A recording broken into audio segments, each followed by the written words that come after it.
great. I'm not. um, yeah, it wasn't a great card, but I take comfort in knowing that I told my people that this was a risky card, and I advised everyone to just skip it. It's not worth it. But whoever decided to actually take the risk, I respect them. Um, but yeah, also I feel like my upsets predictions were predominantly accurate because even though I picked Valentina Shevchenko, I highlighted the fact that I believe that she's the better fighter.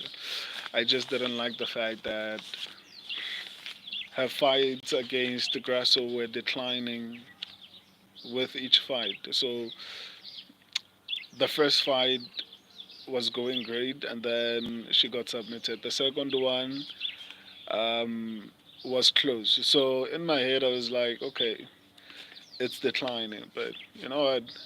She turned up and she actually dominated that particular fight. I'm going to go through the entire card. Um, I don't know if I'm going to give my opinion on the production on this particular stream. Maybe I think I should make a separate stream, especially because I'm going to, especially because I'm going to, or rather, I'm making a film, right? So I would like to comment on some of the things that they did at this year. Um, it was an incredible production. So yeah, maybe I'd like to have an opinion on that, but only time will tell. So let me actually get to the card. Um, I didn't get the right documents, but it's fine as long as all the names are here. Raul Rosas Jr. versus Aori Quileng. My subscribers and I went with Raul Rosas Jr. Um, in my prediction, especially my upsets prediction, I said this fight was 100% risky, and I feel like the fact that the fight went to a decision, I wouldn't say a close decision, but it wasn't a dominant decision, right? So the fact that that happened, I feel like gives credibility to what I said. A lot of people were saying I'm crazy for thinking Raul Rosas Jr. Um, is a risky pick, but it looked dicey in some moments in that particular fight. This card was horrible for a lot of people, even for a lot of talented predictors on YouTube.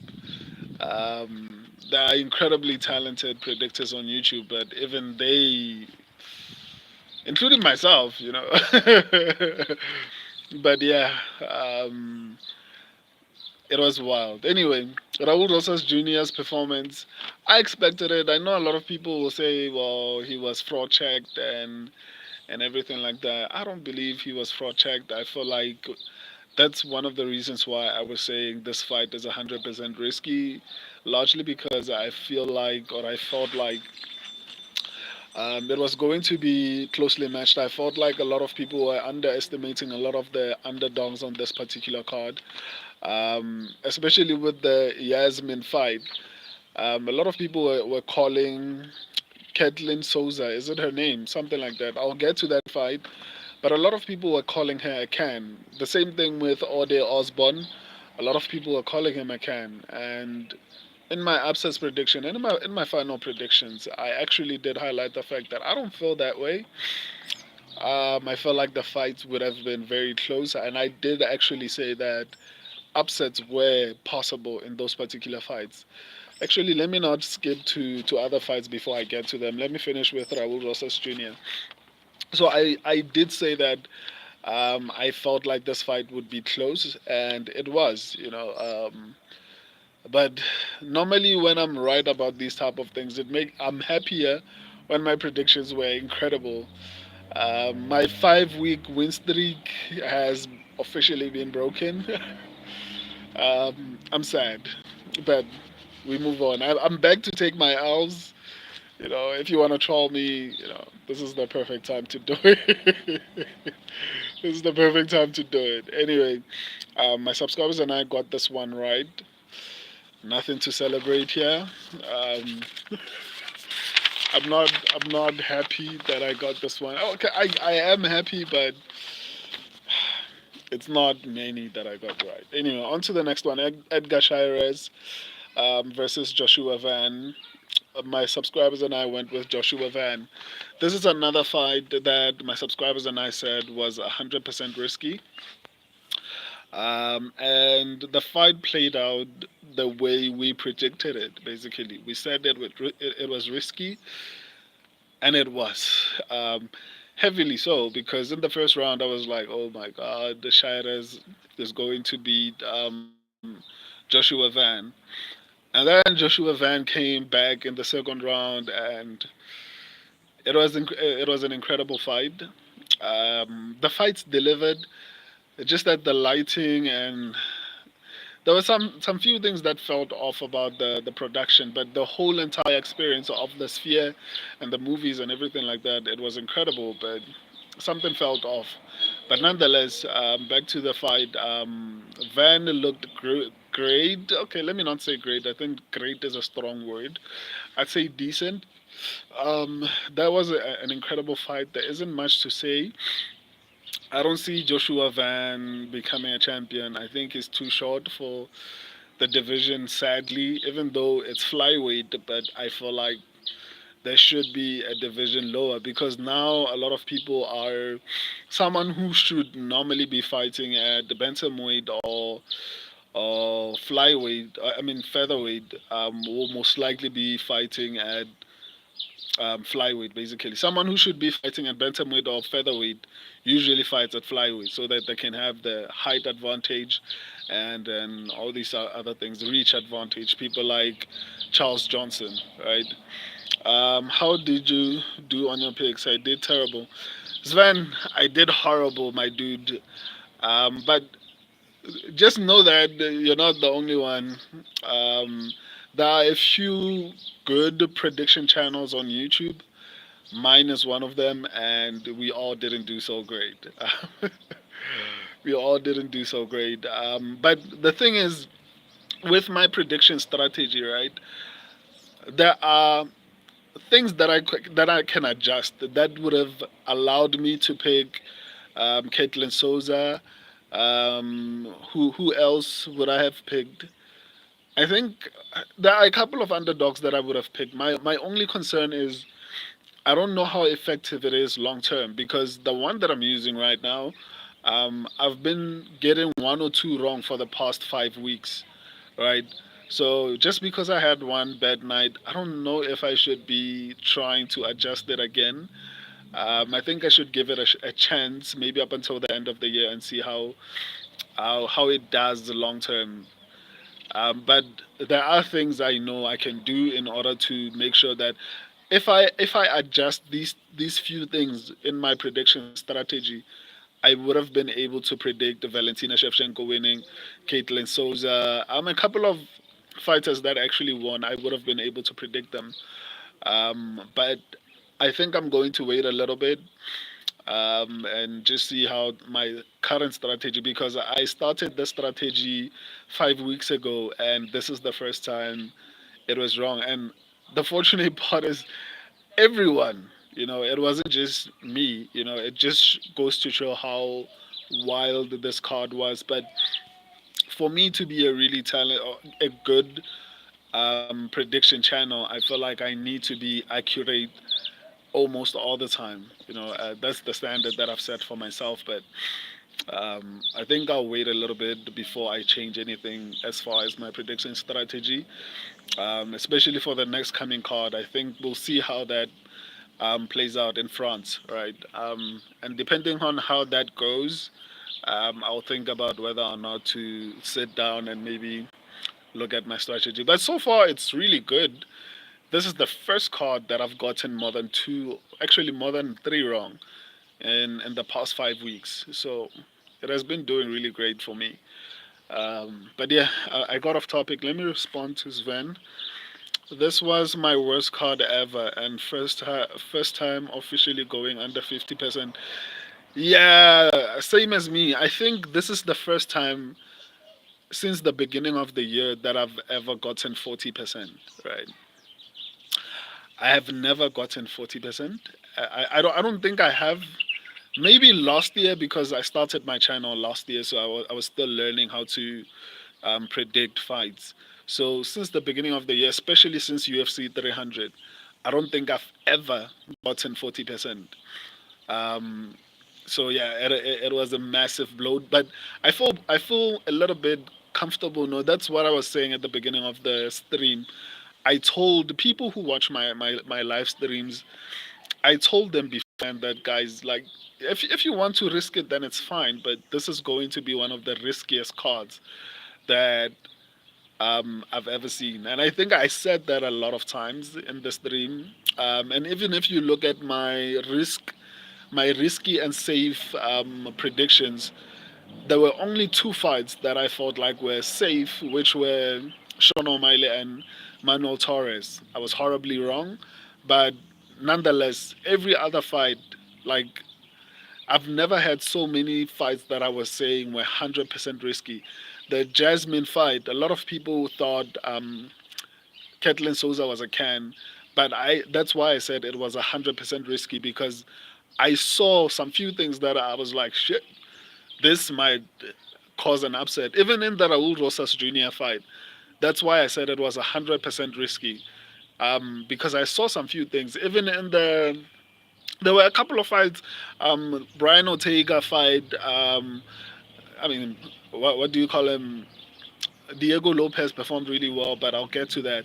But there were so many things that I saw, and that's one of the things that make me a little bit more confident in my prediction strategy.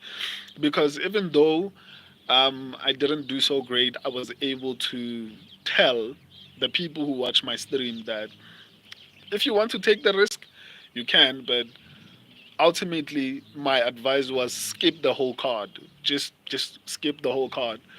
On the other hand, I've been doing really well predicting boxing, right? I've predicted two cards, the Canelo card and the card from last week, and so far I've gotten only one wrong from the entire card. So yeah, I'm going to continue to do boxing predictions. Obviously, UFC, I'm never going to stop that. But going forward, I'm going to include boxing predictions. I want to see if this was a fluke or if I'm doing really well, or if I'm really actually good at predicting. What do you call it? Boxing fights. Anyway, let me not get into that. Where was I? Okay, Edgar Shirez versus Joshua Van. Yeah, this was a decent fight. My subscribers got it right. It's hard for me to be excited about anything on this card because, yeah, it wasn't a really good night for me.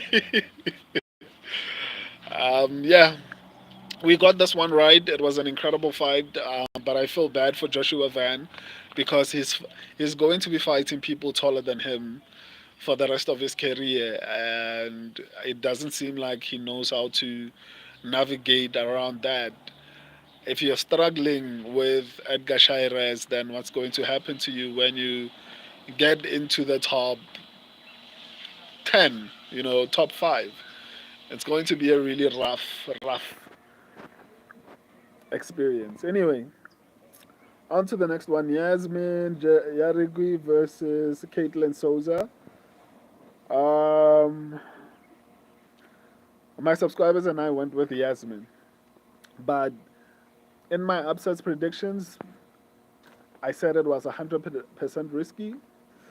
And for some reason, a lot of people, Twizzy, I can't believe I switched from Souza. Still remember, I sent a comment to the other guy to bet either Leonardo or Souza that I'm sure one will win under your community tab. Yeah, that's why I think were you there when I was telling people that this card is going to be risky, so it's better to just skip it. But I felt like a lot of people were underestimating Kathleen Souza. They had this unbelievable Oh, yeah, I was there. Oh yeah, Tweezy. So yeah, Tweezy was there. So I feel like a lot of people were underestimating Caitlin Souza the same way they were underestimating Ode Osborne, right? Um, I think there's this thing of a lot of people who judge fights based on who has fought who, which is solid, but in the UFC, I don't think that really counts as much, right?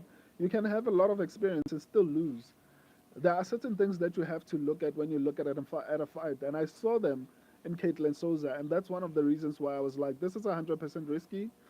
You can take the risk if you want to, but nonetheless, I knew this was a possibility, and in the upset predictions, I did say that an upset was possible here, and I was right. Not happy I was right because that I was wrong at the same time. But yeah, that was a brutal knockdown and a terrifying submission. It looked like Souza didn't even want to let go. I was worried for a little bit there because like she was punching air. Yasmin was punching air, and lately the UFC has been like really violent, man. Um, I mean, like it has been like super violent to the point whereby I feel like I'm worried that someone might actually. Let me not even say that. The finishes that we've been seeing a bit like recently have been a little bit worrying. I mean, I feel like okay. Let me not even go deeper into that. Yeah, I was there. I figured Karin Silva would do the same to Yeregui, so I definitely thought that she could get it done. Karin Silva. Okay, yeah, I guess. Yeah, I think so too. But for me personally, it was a variety of elements. Obviously, I consider experience when I analyze fights, but there's so many other things that I consider. Experience is not the most important thing to me. The same way as someone finishing fights is not the most important thing to me. There are so many things that I take into consideration when I predict a fight. So, so the amount of high level fighters that you faced is one of the few things that I take into consideration, or rather, one of the many things that I take into consideration. And I felt like this fight was 50-50, but in my head, I was like, Yasmin will be slightly better, and I was wrong, right? But yeah, what an incredible finish by Kathleen Souza. Yeah, I was wrong on this one. My subscribers were wrong on this one. Something that's very rare. Whew. On to the next one, Manuel Torres versus Ignacio Bahamondes. Another one that I got wrong. Me and my subscribers actually. Bahamondes looked incredible, and that's the thing with predicting fights and being a prediction channel in MMA. Um, you can never know when someone is improving in camp, right?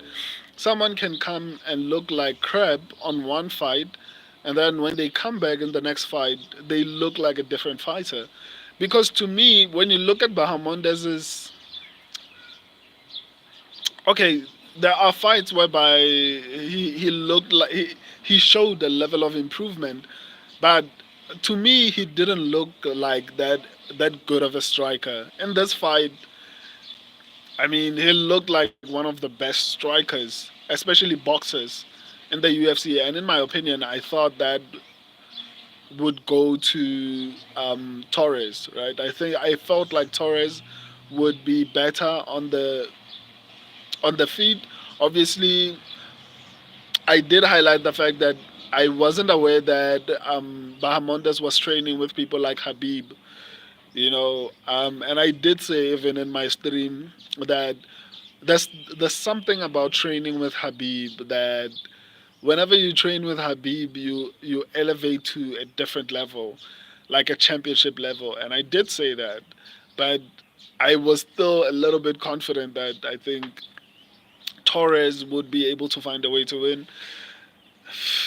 It wasn't even close, man. I don't think it was close. I saw a couple of people trying to defend Manuel Torres and say, no, he was doing this and that. I don't feel like it was close, man. Bahamondes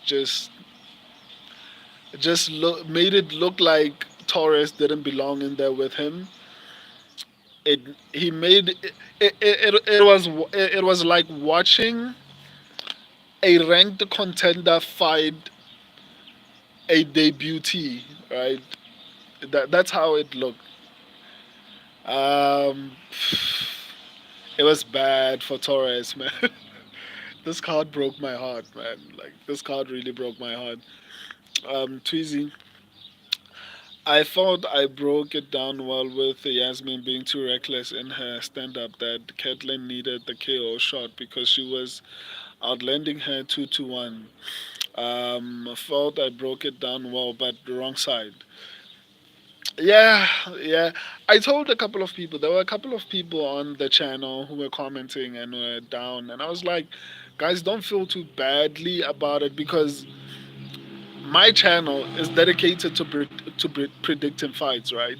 So if someone like me, someone like, for example, Kunath is one of the really decent predictors, or rather good, predictors on YouTube. In the past couple of weeks, he's been doing sensationally. Um, if he can get 3 out of 10, I mean that should tell you the level of difficulty that this card presented, right? So don't be too hard on yourself. Twizy, if it happens to us, I mean, yeah. Anyway, it was a close fight. I feel like ultimately it's also MMA, right? It's a game of chances. Even if you are the better fighter all the time, but it's a game of chances, especially in a close fight. It could have gone either way. But in the Caitlyn Souza fight, I don't think it's like the Bahamondes fight. I don't feel like it was close. Souza looked stronger. She looked like she had a lot more power. She looked like she was. Well, Yasmin was faster, but I think that's just about it. Her punches didn't look like they hurt.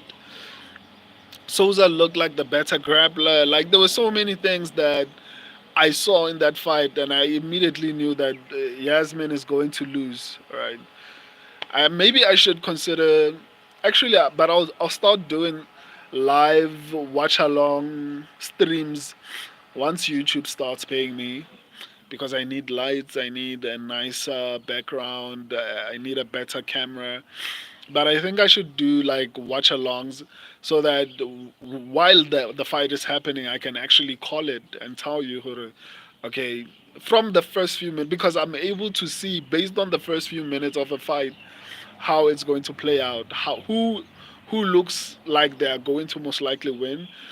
Unfortunately, I say this to myself when I'm watching the fights because I'm not streaming. But this is the only streaming. This is the only way I'm going to allow myself to stream up until I can get like a proper studio. Then I can stream the entire fights every single week, and be able to actually break them down live as they happen. Um, you should live bet fight. Um, yeah, that's what I think. That's what I want to do. But I think I want to do it live, like with a stream, like watch the fights along with you guys and actually break it down as I'm watching it with you. Like, for example, in the first round, I'm able to tell you, okay, I think this person looks significantly better because, like I was saying a little bit earlier on in the stream, you cannot foresee someone improving in camp, right? You can always, the only way anyone who predicts fights, You can only use someone's past fights and everything like that in order to try and predict their performance going forward. But it's hard to foresee them improving significantly in camp, and I feel like Bahamondes improved significantly. He looked like a ranked fighter. He looked like a ranked fighter. Before, I didn't think he would even make it into the rankings. Like, he looked like a ranked fighter. But yeah, I'm going to. I'm planning on live streaming fights. But it might take a while because I'm waiting for these people to start paying me so that I don't have, because I use my money. I use everything. I fund everything on the channel. I do everything alone. Laptops, everything. I do it alone. I fund it alone. So I'm waiting for YouTube to pay me in order to do other things. There's so many things that I want to do, but I guess we'll do them when the time comes. Anyway, on to the next one. Irene Aldana versus Norma Dumont. Another one that I got wrong. Oh, these things. Anyway, Irene Aldana is very disappointing because she's a really talented striker. But she did the same thing she was doing with Amanda Nunes. She was sitting there watching everything as it was happening, which was one of the most shocking things to actually behold. Because in my head, I'm like, why aren't you throwing anything? One of the reasons why I picked her, I was like, even though she doesn't throw a lot of volume, I felt like she was a little bit better defensively. I felt like the only way Norma Dumont would actually find a way to win. But by the way, when I was doing my upset predictions, this is one of the other fights that I was like, upset is possible here. The nice thing about this whole thing is you can always go back and watch my whole stream on upsets, right? I said this fight, the upsets is very possible because I felt like it was a coin flip. I think I used that exact words to describe this fight. That was the nastiest cut I've seen in a while. If you saw the picture of her after it was like half her face, I don't know if she will look the same after that. Yeah, it was hard to watch when she was bleeding in mid fight, right? I didn't see how bad it was mid fight, but I could see when she was being punched, one half of her head was moving, was jiggling like jelly, like it was. So in my head, I was like, it can't be that bad. I was seeing a lot of blood up until they wiped off the blood. Dude, it was at that moment I was like, damn, like I felt bad about loving this sport so much because in my head I was like, am I is something wrong with me for loving this much violence, right? But nonetheless, it was horrible. It was horrible. Um, and Irene Aldana is a nice looking woman. I don't know if she'll look the same. But like Twizzy is saying, like as Murphy, 12 viewers. Man, I would be doing this even if I had two people on my stream, my dude. Um, look at my channel. I don't have to do streams. I love talking to my subscribers. I have thousands of people who are watching my shorts. In any case, I know how to build a channel, so relax. Come back next year, you'll see a significant difference. Anyway, on to continuing with what I was saying. Um, that was a horrible cut. That was one of the few moments that I wanted to look away a little bit, but I watched. But just because I felt like I can't imagine how painful that was. Um, whew. Anyway, I was frustrated with Aldana, but it seems like she's given up on her career somehow, or whatever it is that they're teaching her in the camp. I don't know. It's not working because she did the same thing against Amanda Nunes.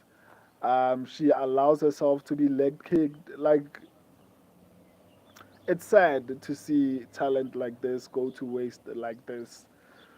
Because I stand by what I said. I feel like if Irene Aldana threw a little bit more against Amanda Nunes, she would have won. Because whenever she threw, she was having some success. What Amanda Dumont, was it Norma Dumont? I mean, what Norma Dumont did to her was brutal. Um, and I'm looking forward to seeing what Norma Dumont does in the top five. I'm glad Irene is out. If you're not working hard enough to actually keep your position, you should lose it. But I guess the same thing does not apply to people like Kobe Covington. But yeah, it's sad to see that happen to her. Hopefully, she can do like plastic surgery or something like that in order to cover that scar because it was brutal, it was bad, and it was hard to watch. Um, Let me see. Hello, brother. How are you? Please never stop doing UFC predictions. Okay, even when the prediction doesn't go the way we're expecting, because for me, you are one of the best on the subject. Who's this man? Pablo Frota. I don't know if I pronounced your name properly. Let me read your comment again, man. This made my day. Actually, let me take a screenshot. I appreciate this, man. I'm feeling really down. I'm very hard on myself. Let me take a screenshot. Yeah, hopefully, yeah, it took a screenshot. Let me read it again. Right. Hello, brother. How are you? Please never stop to do the UFC predictions, okay? Even when the prediction doesn't go the way we are expecting, because for me, you are one of the best on the subject. I really appreciate that, Pablo. It really means a lot to me. Um, yeah, cause sometimes, like I always say, it's one of the hardest sport. Like it's easier to predict boxing than it is to predict MMA, right? With boxing, I've only gotten one wrong, and I don't even watch boxing, right? But I've been having so much success. It's starting to rain. I think maybe I should go. I should change places. But anyway, if it gets bad, I'll move where I am. Um, should I move actually? Before I continue, let me find. Okay, it's not bad. Let me just continue. So it's hard when even if like for the past couple of weeks my predictions have been good, but the thing about me is that I'm such a perfectionist that even if one card is bad, it makes me question if maybe the past 5 weeks were just flukes. And a part of me knows that it wasn't a fluke because a lot of the things that happen, even on the fights that I get wrong, I'm able to call them in my upsets predictions. Like if you look at all my upsets predictions, final predictions, yeah, but upsets predictions, for some reason, it feels like I'm able to digest a lot of the information almost perfectly, and I'm able to analyze fights the right way, even if I lean towards the wrong person, but how the fight plays out and the strengths and weaknesses of each fight, I'm able to see them beforehand. Let me move before my phone gets aged. Let me see. Uh, okay, let me just stand here. So I look good, eh?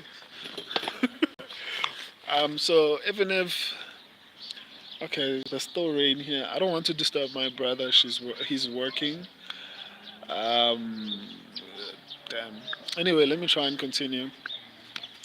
So even when I don't side with the right fighter, I'm able to actually accurately predict how a fight is going to play out. So I honestly appreciate every single time, even though I get these kind of comments in the comment section, especially on the shorts section of the channel. Um, YouTube doesn't pay me yet, so this kind of comments like make me. They are sort of like my payment, and I really appreciate that. So yeah, Pablo, you made my day. Thank you. I just got a ticket to see Oliveira versus Chandler. I envy you. I'm hoping on my side that the tickets to watch Dracus Duplessis in South Africa won't be expensive because Dana White seems very adamant that wow, I look really good. I look really good. Anyway, Dana White seems adamant that he wants to come to Africa. Um, so South Africa to be specific, and I'm just hoping the tickets are not like $3,000 like they were this year. I know they won't be, but normally UFC tickets are really expensive. So I'm hoping that I'm able to attend. So yeah, real Thor, yeah, it's real Thor. Reserved, yeah, man, enjoy. My predictions were 50-50, but my bets did well. Even hit a parlay of Shevchenko about um, I don't know what you wrote. 0 4.5 Zelhula about 0 2.5 Dumont about over 2.5 Souza about under 2.5. I lost the parlay 5 to 6 leg was only on Miley. LOL. Let me see. Ouch! Lost me out on 500 from $25. Real thought, yeah, that hurts. That really hurts. I can imagine how you feel right now. Um, Especially knowing that it was one person and you could have won 500 from 25. That's a lot. 306, 306 floor check, you low, bro. Sven is back. Sven, Sven, why are you like this, dude? Like, you were so nice and now you are back to your old ways. Anyway, Tweezy, how do you even get monetized by YouTube? I have two shorts over 100K views and they don't pay a penny. LOL. Tweezy, how you get monetized is number one, you have to get 10 million short views or 4,000, actually 3,000 watch hours. Short hours do not count, and over 1,000 subscribers, right? I'm almost there. I think I'm around 2,000 watch hours. Um, I get I get approximately 200 and something thousand views per month, and but most of them are coming from shorts. But the video section is picking up, and these live streams are helping as well because the watch hours are increasing every single time. Even though there aren't that many people who are live with me a lot of the time, but for example, this stream might be like 20 hours after I'm done here because there's a couple of people who watch the stream for an extended period of time. So it's a lot of work, but it's worth it. People like the MMA guru make significantly large amounts of money, like more than doctors, right? So, but yeah, I don't think he puts in enough effort to actually help his subscribers make money because like he's been on a long, okay, not long, but he loses a lot of cards. Um, Anyway, zero over. Twizy, Souza Urigi under was plus 15. Sven, LOL. You were such a good person lately. I don't know what happened to you. Prince Akash, man, I didn't watch after the Yasmin fight. So much money lost on parlay. I hear you, man. It also broke my heart. I'm still a little bit bitter, but we'll recover. It's fine. So yeah, that Aldana fight was bad. Anyway, on to the next one. Ronaldo Rodriguez versus Ode Osborne. My subscribers and I went with Ronaldo Rodriguez. Here's another fight that I actually called in my what do you call it? My upsets predictions. A lot of people were calling Ode Osborne a can, and I was like, I remember even saying if I was an MMA fighter, I probably wouldn't be on social media because MMA fans are brutal. Look at Sven. Sven is always trolling me, but it's fine. um, so yeah, I was saying that I don't feel like Ode Osborne is the can that a lot of people are making him out to be. Um, and I was right. That fight was close. If it didn't go to the ground, I think Rodriguez would have lost. Surprisingly, that fight is, I think, the biggest fight in terms of numbers on my channel. I think it's the only fight statistic video basically on the channel that has over 18,000 views, right? A lot of the fight statistics are like, even the Conor McGregor ones are not even that close, right? So the dude is becoming popular. The fight was incredible. I think both of them have a really, really bright future in the UFC. Wow, I look good. Let me take. Let me do this. Let me try and take a. Yeah. Anyway, on to the next one. I think both of them have a bright future in the UFC, especially in that division. There aren't that many exciting fighters. Let me do this a little bit quicker. My battery is about to I don't know. I forgot the word. Daniel Zellhuber versus Esteban Ribovics. My subscribers went with Zellhuber. I went with Ribovics. It's once again, it's hard to be proud of this particular pick when I've gotten this many wrong. But yeah, I felt like Ribovics would win, and I was a bit confident. Wow, first time live. How are you doing, brother? Z, I'm good, man. I'm good. I'm good. So I didn't feel like Zelhuba was that good of a fighter. I saw a couple of his other fights. Even though he was winning, I don't think he was the better fighter in those particular fights.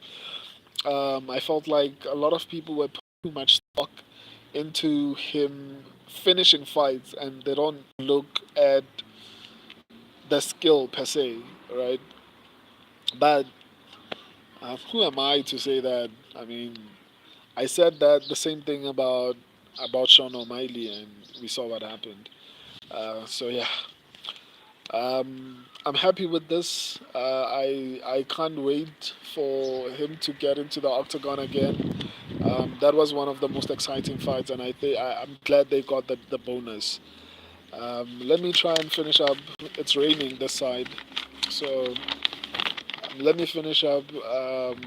Brian Ortega versus Diego Lopez. Um, my subscribers went with Diego Lopez. I went with Brian Ortega. I thought he would be slightly better, but it seems Diego Lopez is improving, right? Which is something I didn't take into consideration. I wasn't judging him based off of, and I was defending him. If you were watching my absence predictions, I was defending his performance against Dan Ige. That it could have been the weight cuts, it could have been the short notice because he came in on short notice as well. People are forgetting that. My only issue was that even in his previous fights, for me personally, he didn't look good. This is the first time that I've seen Diego Lopez look like he could compete against people like Max Holloway or Alexander Volkanovski. I didn't feel that way. Even after the Danny Ige fight, I didn't feel that way. Even after the Yusuf, um, yeah, Yusuf fight, I didn't feel that way even before that, but now the feeling is different. He looked good. His cardio looked incredible. He was not only decently fighting technically, he was also aggressive. Even in the final rounds, when he basically won the fight, he was aggressive, and he's going to be a very interesting prospect. Not even a prospect, a contender, because he's no longer a prospect. Whenever someone gets into the top five, actually, whenever anyone gets into the rankings, they're no longer prospects; they're contenders, and he's a very exciting contender. I'm looking forward to see what he does in that division. So yeah, I got this one wrong. My subscribers got it right. On to the next one: Alexa Grasso versus Valentina Shevchenko. My subscribers and I went with Alexa Grasso, but if you watch my upsets once again, I did highlight the fact that I felt like Valentina Shevchenko was the better fighter. You can go back and watch it. I actually highlighted that I felt like Valentina Shevchenko was the better fighter. My biggest concern was number one, she was old. Number two, her fight with Alexa Grasso felt like she was declining. In the first fight, it felt like there was impending danger, even though she was winning. But it felt like any wrong move, she's going to lose, and it happened. The second fight, I didn't like how it played out, even though I felt like Shevchenko won that particular fight. Um, it was problematic for me because I was expecting her to perform the way Amanda Nunes performed against Juliana Pena the second time. So I felt like Shevchenko should have performed the same way, right? And she didn't. So in my head, I was like, that's not a good sign. But I did highlight the fact that I felt like Valentina is the better fighter, and that's one of the reasons why I said this fight was 100% risky, because I knew that Valentina is a better fighter. The problem is I didn't like the age. I didn't like how she looked. It felt like a decline, but I was wrong. She dominated. People can call it boring. Ultimately, this is MMA, and you should expect wrestling. You should expect um, things like that. Even striking can be boring. Like Israel Adesanya and Yoel Romero is one of the best examples of a boring striking match.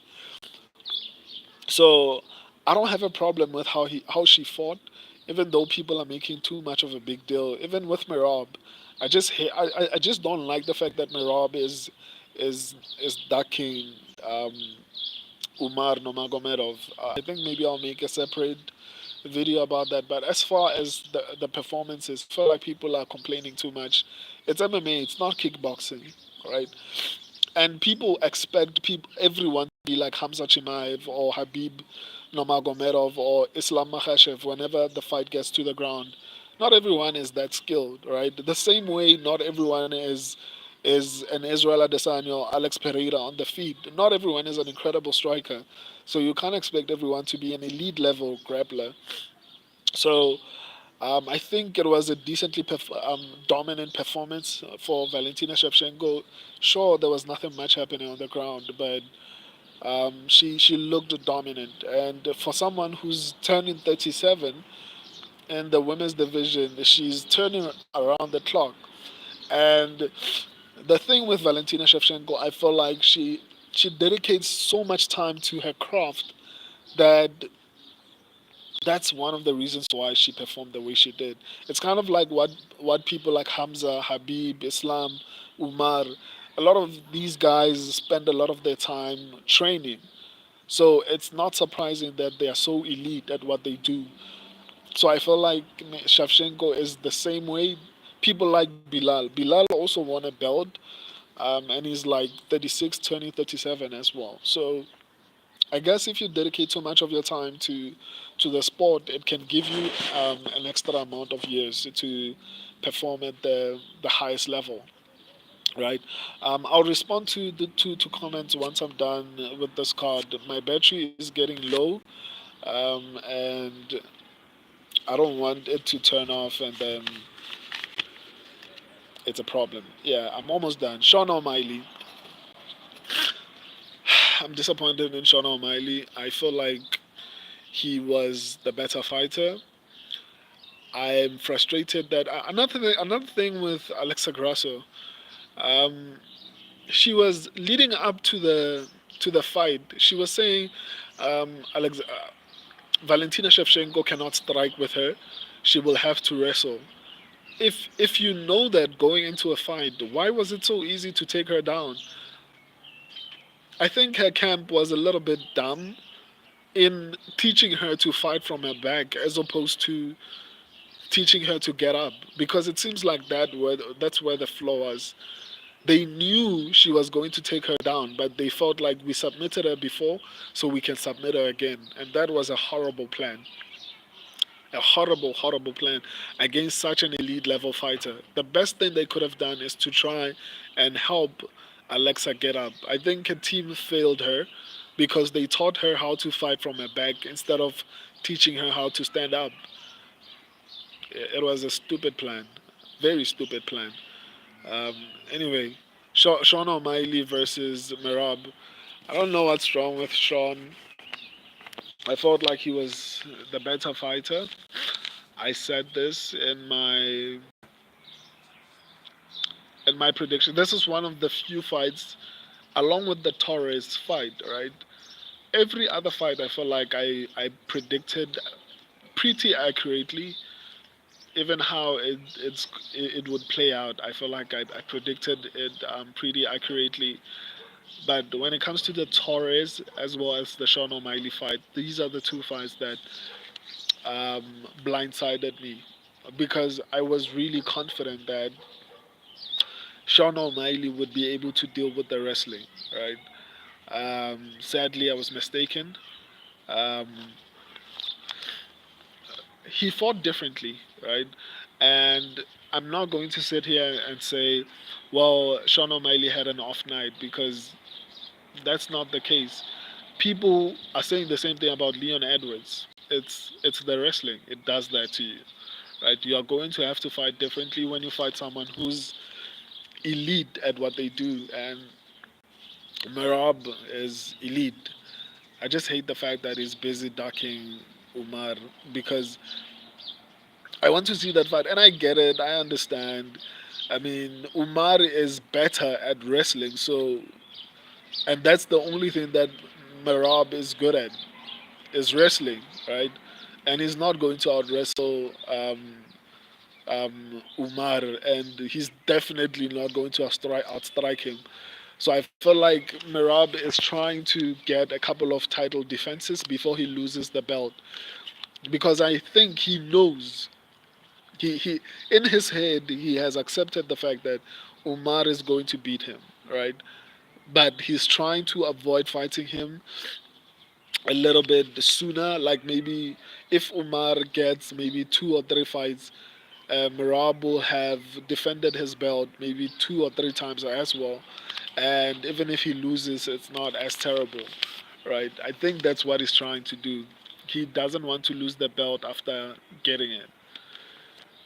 But it makes me not like him as much because he claims to be the best fighter, but you're busy avoiding what we can all see is probably the most dangerous guy in the division. I thought Sean O'Malley was that.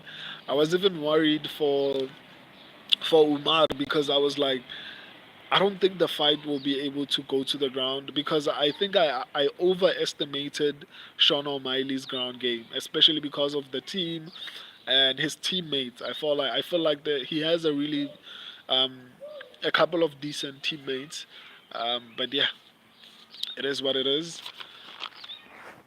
It's MMA. This happens. Let me reply to you guys and then leave. Let me check the battery. How low is it? Woo! It's almost about to turn off. Let me reply as quickly as possible. I honestly don't like Guru after he claimed he would pay fighters extra bonuses. Then he calls it off out of nowhere, saying they get paid too much because some are inactive. LOL. Still has that video up too.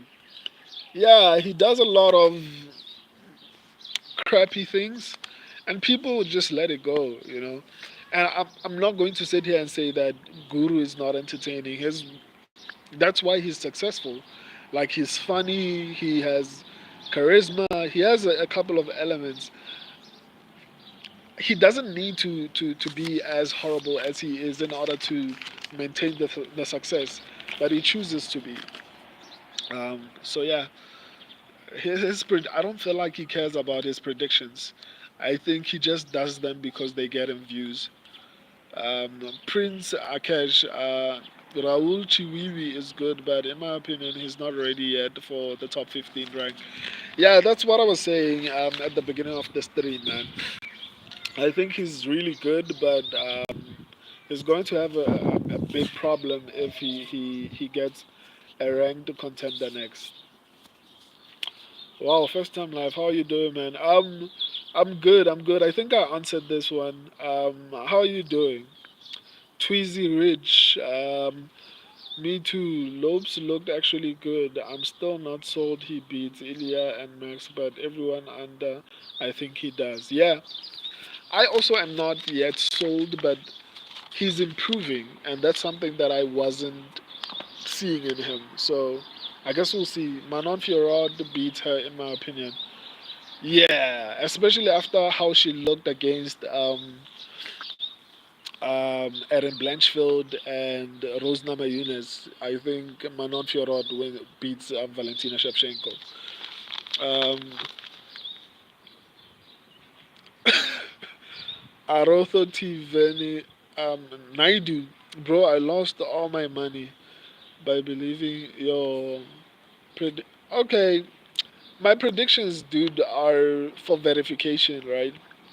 I always tell everyone that you should do your own research because ultimately I don't get 100%. So even if I had gotten maybe eight right, you could have still been wrong by picking the two that I felt confident in, right? Like the past couple of 5 weeks, right? The past 5 weeks, I was doing really well, but I was getting like two fights wrong. And a lot of the time, out of those two fights, some of them were the fights that I felt confident about. So it's usually safer to just do your own research first and then use me if you want to as confirmation. The purpose of my channel is to give you as much information as possible, and I try to be as accurate as possible. What did I do with my eyes there? Didn't look good. Um, but yeah, anyway, I try to be as accurate as possible. But you can't really expect me to be 100%. It's MMA, dude. Anything can happen. And my channel is not. It's just over a year old. I still have to improve, and I'm improving. If you look at my predictions from last year and you compare them to this year, a significantly massive difference, right? So yeah, trying to do research first and maybe use me to confirm, right? Don't just take everything I say as fact. Uh, my phone is about to turn off. I don't know if there's many strong wrestlers at Lobo. Yeah, I agree. Likely what went wrong. Oh yeah, that's true. Cheesy Rich. Mirab is just that good to be honest, but the Chini which made me want to fade him, but I'm surprised O'Malley didn't even rock him. Once Mirab made it past 2 rounds without getting rocked, I kinda knew he'd win. I was also surprised, man. I thought like Sean O'Malley would dominate that fight. Did you process is unlikely to make it past 40? The condition he has states that only some will make it to their 40s. Wow. What's that condition? Must be why he wants to retire by 25. That's sad, man. It's honestly sad. Let's continue in the comment section, man, because my battery is about to go off and like it'll leave the stream live. Anyway, thank you for watching. As always, I love and appreciate all of you. I might go live again tomorrow. I'm still deciding whether or not to. But until then, I love and appreciate all of you. See you when I see you. But there's so much content on the channel, so you don't have to worry. I also respond to every single comment. See you next time. Deuces.